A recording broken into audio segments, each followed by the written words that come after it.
As we know, clean water is crucial for humans for cooking, cleaning, and drinking. Contamination of usable water poses plenty of problems. Specific to the US, the Dakota Access Pipeline is causing major problems across the Midwest and the South. DAPL is a pipeline that carries 750,000 barrels of crude oil per day from North Dakota to Illinois, running through South Dakota, Iowa, and certain indigenous, sacred, and wildlife plots of land. Stretching over 1,100 miles, the pipe transports 40% of the oil produced in the Bakken region in North Dakota. With the amount of crude oil and greenhouse gases that DAPL carries, any amount of oil spill would contaminate the waters in these areas, as well as create major problems for the land and health problems for the wildlife and people surrounding. So water contamination in the US is primarily an issue of PFAS, or polyfluorinated alkyl substances. These are synthetic chemicals that are used in a wide variety of commercial items, things like cookware or takeout boxes or even furniture.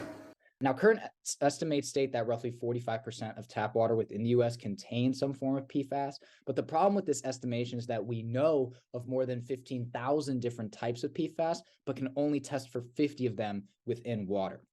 Now, PFAS themselves and their chemical structure, they're riddled with carbon-fluorine bonds, which are incredibly hard for the human body to break down.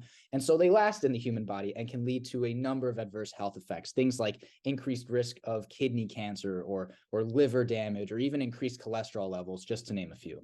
When discussing minorities that have been affected by the topic of water contamination, one that comes to mind are the Standing Rock Sioux, which have been affected by the Dakota Access Pipeline. The Standing Rock Sioux are located in North Dakota, and the pipeline goes directly through their territory, violating the Fort Laramie Treaty of 1868. But why exactly does this matter, and how are they affected?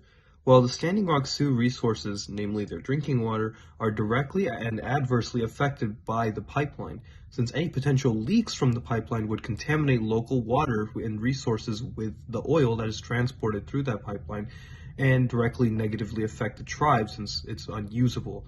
The mere construction of the pipeline is a violation of their rights and a threat to their territory and sovereign status.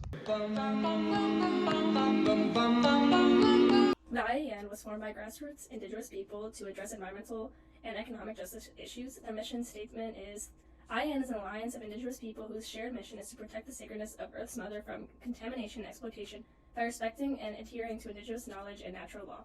And in 1991, the unifying principle, the Environmental Code of Ethics, was written. So in terms of programs at the IEM, one of the things they do is host an annual conference called Protecting Mother Earth Gatherings. And in these conferences, members will basically discuss important projects and goals that they have for the upcoming year. And in regards to the DAPL, they've made petitions with over 150,000 signatures, and their awareness to the DAPL have caused local politicians and other government officials to pledge over $4 billion away from the DAPL.